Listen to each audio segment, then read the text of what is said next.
Nagbabalik na naman ang inyong tagapaglingkod ng mga balita at pabang katotohanan lamang. Naging mainit nga ang usapin sa mundo ng social media. Lalong umiinit ang bangayan ni Kuting at Lisa Tanas matapos buweltahan ni Kuting ang mga akusasyon laban sa kanya. Ayon kay Kuting, si Lisa Tanas daw ang totoong may pakana ng lahat at ginagamit lang siya bilang sangkalan. Lumabas na pera ang ugat ng kanilang alitan matapos hindi magkasundo sa hatian na nakulimbat nilang pera ng taong bayan. Dati raw sulit ang kanilang samahan, pero nang pumasok na ang pera nagsimula na ang hindi pagkakaunawaan. Sinabi pa ni Kuting na naging sakim si Lisa Tanas at sinubukang angkinin ang lahat ng kita bilang ganti. Inilabas ni Kuting ang ilang ebidensya magpapatunay na si Lisa Tanas ang tunay na mastermind sa kabila neto. Hindi rin magpapatalo si Lisa Tanas at nanindigan si Kuting ang nag-udyok sa kanya sa mga illegal na gawain. Dahil dito lalong lumalala ang kanilang away na hindi na lamang personalan kundi legal na rin. Marami sa kanila mga kaibigan at kakilala ang nadadamay sa gulo at pinipilit na umiwas ang dating magkatambal sa lahat ng kalokohan. Ngayon ay mortal nang magkaaway. Naglabas na rin ang kanilang mga baho sa publiko dahil para sa mas lalong mag-ingay ang issue online. Habang patuloy silang natuturuan, mas lalong naging malinaw sa mga otoridad ang lawak ng kanilang mga illegal na gawain. Ang tanong ng marami ngayon ay kung sino sa kanila ang unang bibigay at aamin sa lahat ng kasalanan. Habang nagpapatuloy ang investigasyon, hindi rin maiwasang isipin ng iba na baka sinusubukan lang nilang iligaw ang kaso. Sa huli, malalaman din kung sino talaga ang nagsasabi ng totoo at paano mabubunyag sa publiko ang kanilang mga baho. Well mga kaibigan, para nga sa karagdagang impormasyon, panoorin nga natin ang buong video. At kung bago ka pa lamang sa akin channel, huwag kalimutan i-click ang subscribe button at notification bell para lagi kang updated sa ating mga bagong video. At para sa sulit viewers natin dyan, maraming salamat sa walang sawang pagsuporta. D ay nakakaapekto sa desisyon ng isang pinuno. So, ikaw walang espiritu, okay lang sa'yo na adictus benedictus ang mga politiko? Ha? Ang sabi nga ni Attorney Vic, dahil ito'y nakakaapekto sa desisyon ng isang pinuno. Kung ang isang opisyal ng gobyerno ay gumagamit ng illegal na D, paano siya makakapagdesisyon ng tama para sa bayan? Parang ikaw, walang espiritu, natanggal yung espiritu mo bago ka pumunta sa debate. Kaya hindi ka nakakapagdesisyon ng tama, hindi ka nakakasagot ng tama. Ang tanong lang naman sa'yo, sang-ayon ka ba sa pagpupulburon test ng mga politiko? Ang sagot mo, ang ito ay ginagamit na naman ng mga Duterte at Marcos. Tama na ang bangayan ng Marcos Duterte. Ang question, answerable by yes or no and why, pang beauty queen. Irrelevant. Wala ka sa ayos sumagot. Tingnan natin ang hitad. Wala bang bagong ano ngayon? Balita, paulit-ulit na lang ngayon? Ang mga eksena? Okay. Okay. Sige, meron tayong na-receive na balita. Okay. Sulat ko lang to ang Chicago popcorn na give away ni Bong Revilla ng pamilya niya sa mahal daw to. Magkano ba tong Chicago popcorn sa sa binyagan daw ng binyagan ng anak nila na parang royal. Baka AX tupad ang pinanggastos doon, malaman natin, 'di ba mga palangga? Now, okay? Kaya ngayon sinasabi ko sa inyo, mga kababayan, etong mga sagot ni ni walang espiritu, irrelevant at deflecting, okay, from what? Main topic or main issue. Kumbaga, ang tanong, anong kulay ito? Ang sasagot mo lang, let's say, anong kulay ito? Itim. Ang sinagot niya, anong kulay ito? Ay kasi pupunta ako bukas. Pupunta ako bukas, may bibilin ako, di ba? Parang Ang tanong na sa'yo, anong kulay 'to? Nakikita mo na, yung sagot, itim o pula, 'di ba? Ang sagot mo pumunta kung saan ka, you know, anong kadyutahan 'yan. Continuation. Sabi ni Attorney Vic, kung ang isang opisyal ng gobyerno ay gumagamit ng illegal na yun na nga, paano siya makakapagdesisyon? Bakit takot ang ilang opisyal magpa-D-test kung wala naman silang itinatago? Ang paglilingkod sa bayan ay may kasamang pananagutan. Ang tanong ko sa'yo, walang espiritu, Judictus Benedictus ka ba? Bangag ka ba? Kasi yung manifestation mo, ano ka, agitated, 'di ba? Hyper, 'di ba? Yan yung mga ano parang nanlilisik ang mata, 'di ba ganyan? Kargado yan sa espiritu, haltang-halata, sabi ni Anasis. Yun nga, yung pinapakita ng kanyang, yung kumbaga, manifestations ng kanyang action, gesture, behavior, 'di ba? Nanlilisik ang mata, nabubulol. 'Di ba? Napanood niyo siguro, huwag natin i-play. Nabubulol, nauutal-utal, 'di ba? Tapos ano pa, galit na galit. Nandoon lahat yung manifestation ng pagiging bangag. I'm just asking you, kargado ka ba nung nagkaroon ng during that debate na 'yan? Okay. Ang tanong ni Jessica sa kanya, sabi pa nga ni Attorney Vic, public officials must lead by example. Exactly. 'Di ba? Kailangan pulburon test talaga lahat at mapakita natin kung sino ang may saltik. Okay, sabi ni Jessica. Ang tanong ni Jessica ay walang espiritu. Do you believe DUs affects governance? Ang sagot mo lang, do you believe? Yes or no and why, 'di ba? Magpapaliwanag ka. Ang sabi ng walang espiritu, ang usaping ito ay distraction lamang. Paano naging distraction 'yan? Sige nga, magpaliwanag ka. Ang tanong lang sa'yo, makakaapekto ba ito sa governance? Yes or no? Of course, malinaw pa sa sikat ng araw na ang sagot dyan ay yes. Dahil kung ang presidente mo ay addictus o ang boss mo ay addictus, makakaapekto yan sa pamumuno ng isang kumpanya. Let's say, simple yung kumpanya lang, restaurant. Kung addictus yung manager mo or yung ano mo, hindi makakapag-function, hindi yun like yung cook or chef. 'Di ba? Sa isang restaurant, unang-una, hindi siya nakakapasok na maaga dahil puyat siya, luwa ang kanyang mga mata, then mainitin yung ulo niya, or baka mamaya habang nagluluto siya, ipapaligo niya yung sabaw sa Feslak Mulok, yung mga tipong ganun ba? So definitely, answerable ba yes itong tanong na ito? Do you believe DUs affects governance? Ang sagot mo kasi, ang usapin ito ay distraction lamang. Kung seryoso kayo sa accountability ng public officials, bakit walang competency test? Bakit walang integrity test? At bakit walang PROMASA test? Parang gano'n ang sabi niya. Kailan pa nagkaroon ng PROMASA? Ano yun? Yung magsisigaw-sigaw ka sa kalye? Or ano? Ay, no, not that one. Pag PROMASA ba, magbibigay ka kunyari ng 2 kilong bigas, 2 kutsarang, 2 latang sardinas, yan ay masasabi mo na ikaw ay PROMASA ka? Anong walang integrity test? Kaya nga dapat magkaroon ng pulburon test para magkaroon ng integridad ang mga namumuno na sila ay free from pulburon. At if you are free from pulburon, definitely you are competent. Anong pinagsasabi mo na walang competency test? Kaya nga tayo nawagan si Atty. Vic na dapat lahat ay mag-undergo sa pulburon test. Kapag ikaw ay 0 pulburon sa katawan mo, magiging competent ka sa trabaho mo dahil nasa normal level ka ng iyong pag-iisip. At magkakaroon ka rin ng integridad sa sarili mo dahil you're doing a good job, 'di ba? Sa iyong trabaho dahil meron kang integridad, dahil hindi ka nagnanakaw ng walang humpay at natutuwa sa iyo ang taong bayan dahil you lead by example, nagkaroon ka ng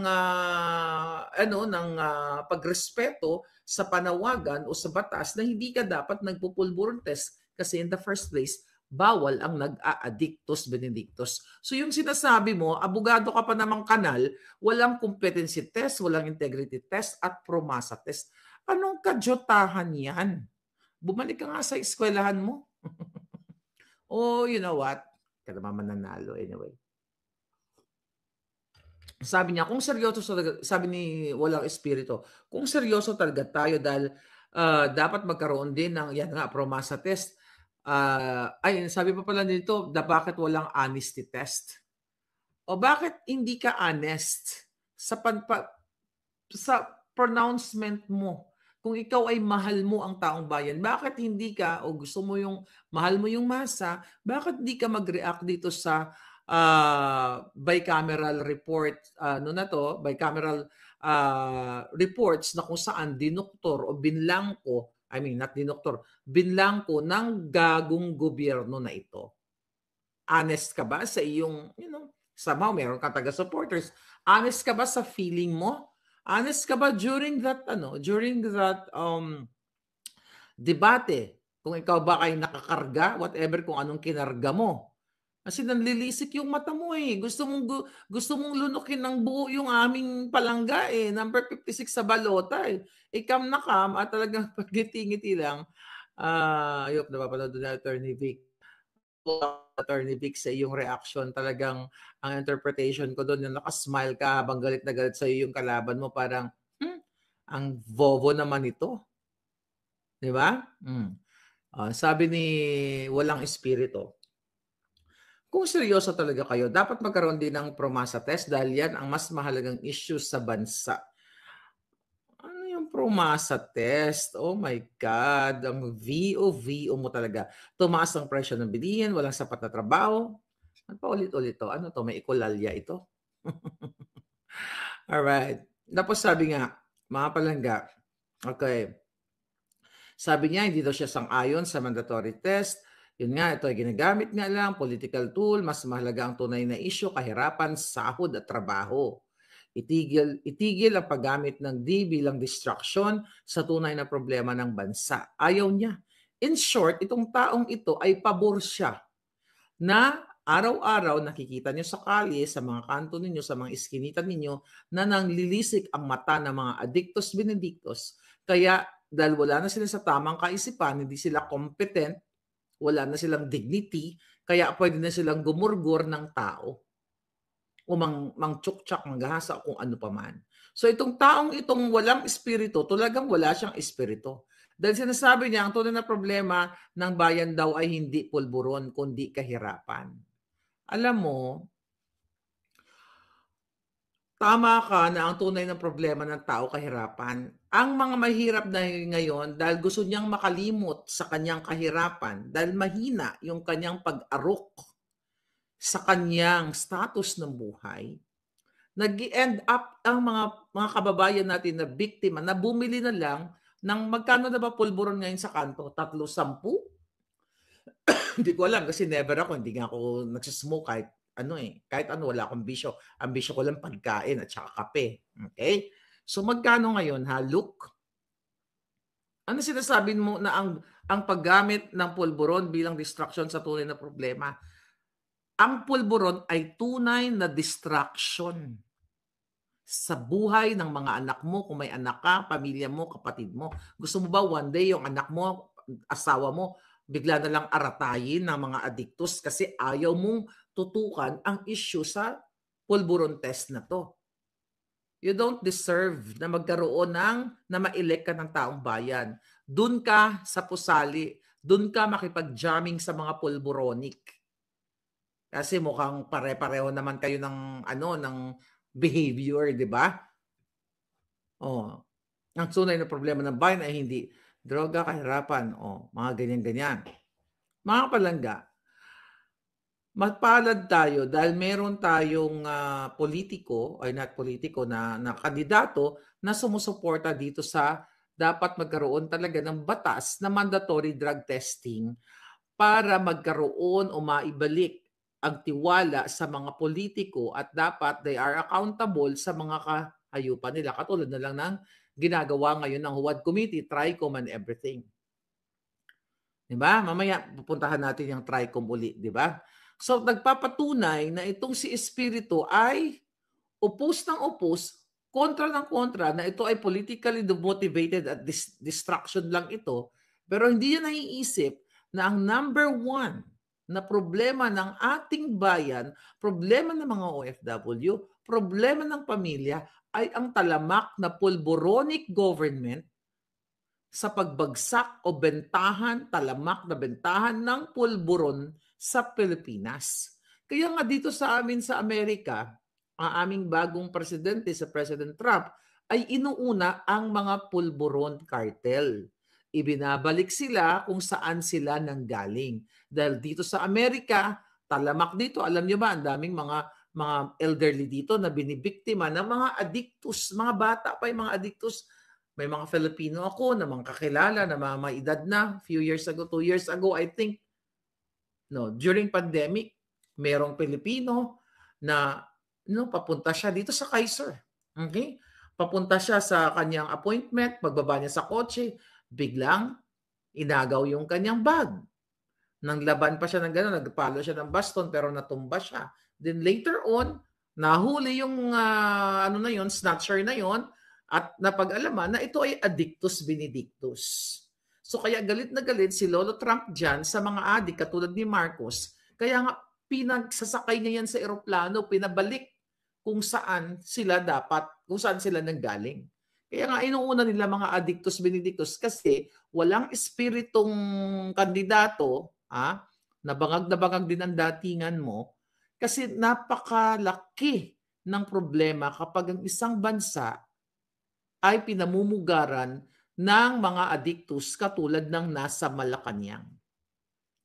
Kaya dapat, kung gusto mong manalo, which is hindi ka naman mananalo, pareho dapat kayo ng pananaw o ng adhikain ni Attorney Vic Rodriguez na dapat ang gobyerno ay drug-free or drug-free leadership. Hindi katulad ngayon, nag-o-orgy sila. Nag-invite sila ng duran-duran habang kayo ay nagugutom. Si Lisa Tanas, panood-nood na lang ng concert kasama ng mga anak niya, di ba? Na mukhang mga, nagsabi na si Cathy dyan, na mga bangag din. Okay? Nag-e-enjoy sila. Nanonood ng concert, di nga natin alam, habang nanonood sila ng concert, ay high na high sila sa pulburon. Samantalang kayo, ikaw dyan, look na walang espiritu, tumalsik ang espiritu, yung mga sinasabi mo na concern ka sa kahirapan, walang trabaho, and everything. Yan ang dinudulot ng addictus benedictus na mga namumuno kasi ayaw mong labanan ang pulburon. Ang galit mo, ang inggit mo, ang personal mong kasyungahan sa galit kay Duterte. Okay na ngayon, sinama mo pa si Attorney Vic Rodriguez. 'Di ba? Yung galit mo dahil di mo ginagamit yung utak mo dahil galit kayo noong nagkaroon ng war on DC Pangulong Duterte, pero during that time, namuhay ka ng payapa at buhay ka pa hanggang ngayon. 'Di ba? Or should I wish na sana magurgur ka ng isang pulboronic at nang ma-feel mo kung ano ang pakiramdam ng mga magulang ng OFW na wala sila sa piling ng kanilang mga anak pero nagugurgur ang kanilang mga mahal sa buhay dahil nga talamak itong pulburon na ito. At itong usaping pulburon, walang espiritu, ito ay napakalaking impact sa lipunan whether sa Amerika, sa Pilipinas or sa Amerika or sa iba pang bansa. Kasi yung sagot mo palihis papuntang papuntang Africa. 'Di ba? Yung tunay na issue na pinag-uusapan, napakasimple lang, mandatory testing para sa mga elected or appointed na official. Pero ang sagot mo ang layo. Hindi kahirapan, kontraktualisasyon, mga ganyan mga dialogo ninyo, mga makakaliwang grupo yan eh. Yung mga Tagalog na sobrang lalim na minamaster yan ng mga NPA rebelde sa mga kabundukan. Ang tanong sa'yo, pabor ka ba sa pulburon test? O mandatory test? Ang sagot mo, wala sa ayos. Tapos nanlilisik yung mga mata mo. idinadamay mo pa si Duterte. Oh, ilan ba natira mo? Ilang gramo? Palangga, ilan? Ilang gramo sa tingin niyo? Taxpayers' money. Hi, Chino. Okay. Maribuano. Vote for Attorney Rodriguez for the Senate. Yes, ikampanya po natin ang taong totoong may malasakit at maisog para labanan or i-expose ang mga walang hiyang ito. Di ba? Delikado. Napakadelikado ng sitwasyon ng Pilipinas nga dahil ang namumuno sa inyo ngayon ay bangag. Look at Colonel Grijaldo. And thank you kay Senator Bato at pinanindigan niya kanina dyan sa Senate hearing yung pagtatanggol niya dito kay Colonel Grijaldo. At imagine mo, tinanggalan nga nila ng sweldo itong si Colonel Grijaldo. Dahil yan sa mga bangag na gobyerno, ang pasimuno dyan, mga kababayan, okay? Ang pasimuno ng pagigipit kay Colonel Grijaldo ay ang bangag na administrasyon. Okay? Balikan natin si Colonel Grijaldo. Alright? Anong ginawa nila kay Colonel Grijaldo? Okay. Balikan na natin. Ang issue kay Colonel Grijaldo, noong October 28, di ba? Siya ay umattend dyan sa Senate Blue Ribbon Committee kung saan ay isiniwalat niya ang kawalanghiyaan ni Abante, okay? Ni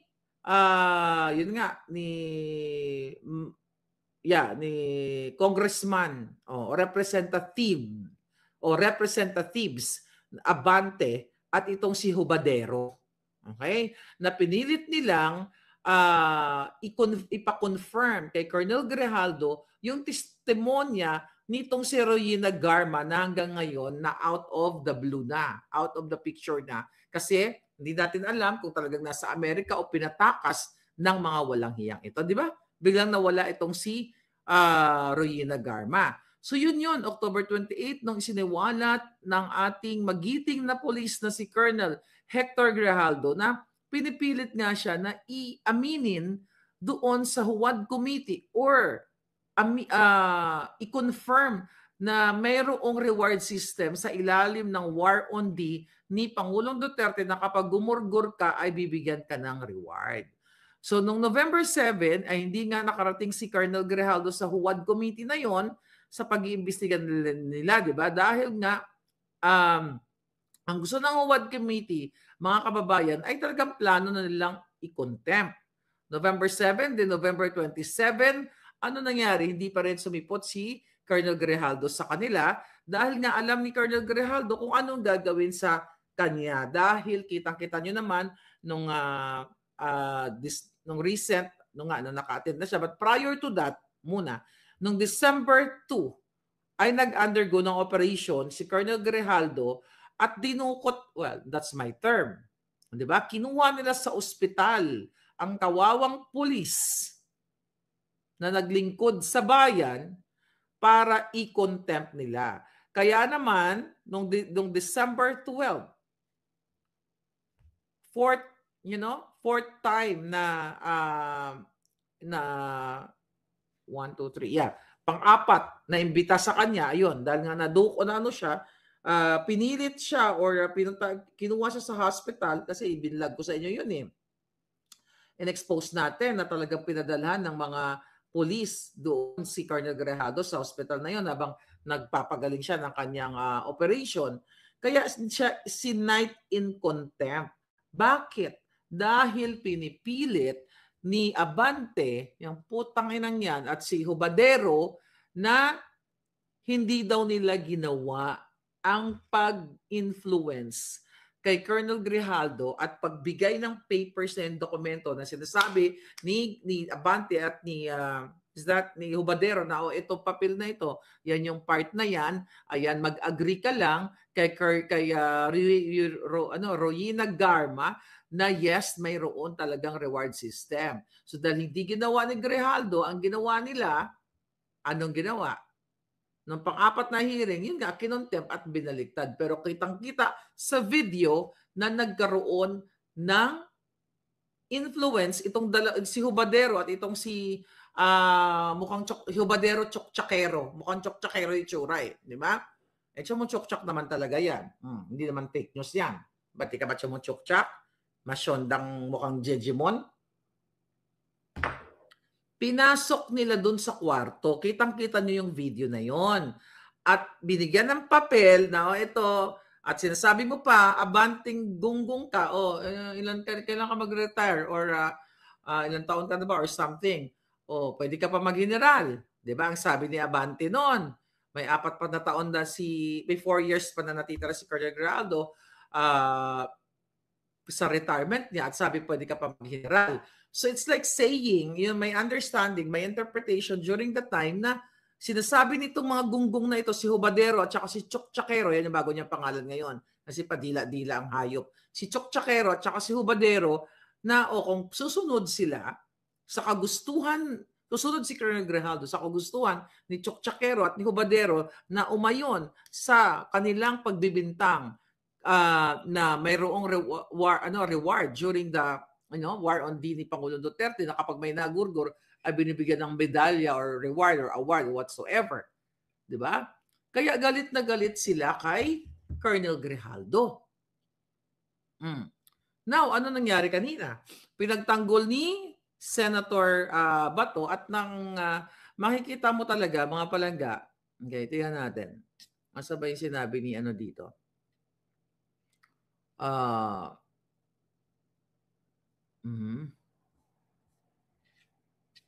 Ang sabi dito ay alright. Okay. Colonel Grijaldo.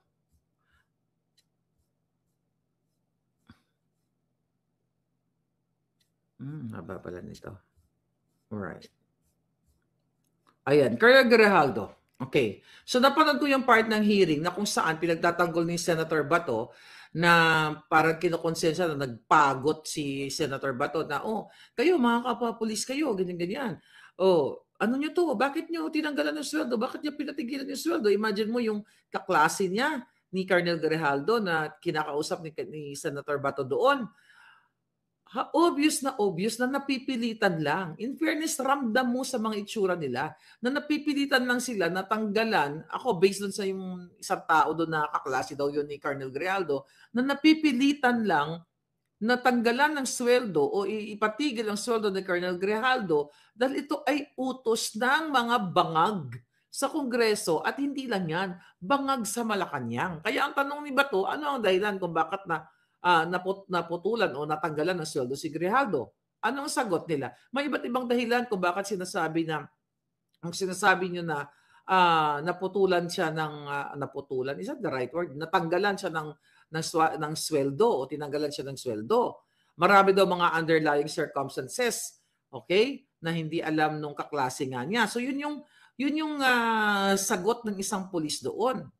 Sabi pa nga diyan ng pulis doon, ayon sa aming patakaran, kapag hindi na makakapag-perform ng tungkulin ang isang pulis, halimbawa kung siya ay nakulong, may issue siya ng ALOP, absence without leave or other leave of absence without pay. Bilang resulta daw, mapuputol din ang kanyang sahod. The problem is, hindi naman siya nag-awol. Okay? Siya ay kinontempt illegally dahil gustong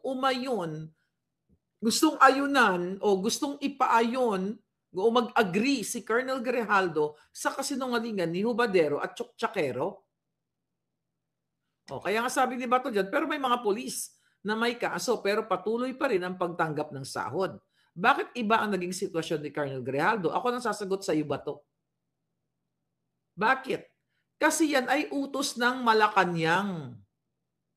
Utos yan dahil itong si Colonel Grijaldo ay somehow doon sa Blue Ribbon Committee ay kumbaga hindi niya nilaglag or hindi niya kinalaban o hindi siya gumawa ng kwento laban sa Pangulong Duterte. Ayaw ni Marcos Bangag yan at ni Lisa Tanas. Dapat ibagsak, durugin ng mga Duterte, pagbintangan lahat kung anong dapat pagbintangan. Ano sabi? Tama, may mga iskalawag na pulis na patuloy pa rin tumatanggap ng sweldo kahit may kaso sila. Pero sa kaso ni Colonel Grijaldo, dapat marunong kayong interpret ng sarili niyong patakaran sa paraang makatarungan, sabi ni Bato. Huwag gawing disadvantages sa kanyang patakaran, lalo na kung pinaglalaban lang niya ang katotohanan. Exactly. May nilabag ba siyang batas? Ano nilabag niyang batas? Kung may nilabag siyang batas, kung ano man, ang pinagbibintang niyo sa kanya, bakit din niyo siya kasuhan? Bakit kailangan siya i-contempt? May mga batas naman na nandiyan lang sa ating konstitusyon kung ano yung mga na-violate niya or whatsoever. Ngayon ang intensyon talaga yan, tinarantado niyo kayo mga pulis at mga kaklase niya, I don't know, sana manindigan kayo. Okay? Manindigan kayo, sabi ni Bato, siguro kung sigurado ako napanood niyo lahat ng mga proceedings. Naging kasalanan ba niya ang manindigan ng tama? 'Yun ang tanong ni Bato. O kaya nga, hindi dahil hindi ka umayon sa kasinungalingan ng mga walang iyang ito, contempt ka na katulad ng gagawin nga nila sa mga vloggers. Let's talk about that later. Tapos ang sabi nung isang police doon, parang daw, pinopolitika. Ang sagot naman ni Bato, walang politika sa usaping ito ay tungkol sa kapakanan ng mga tauhan ninyo. Tapos tagal si Bato, nanggigigil, parang nagkapagod ba? Sabi niya, ako ay isang police, hindi outsider ng PNP at mahal ko ang institusyong ito. Kaya dapat mas liberal tayo sa pagpapatupad ng ating mga polisiya upang pangalagaan ang kapakanan ng ating mga kapwa-pulis. Sabi pa nga ni Bato dun sa regional director na yon, hindi ka regional director forever. Posibleng mangyari rin sa iyo balang araw, ano ba ang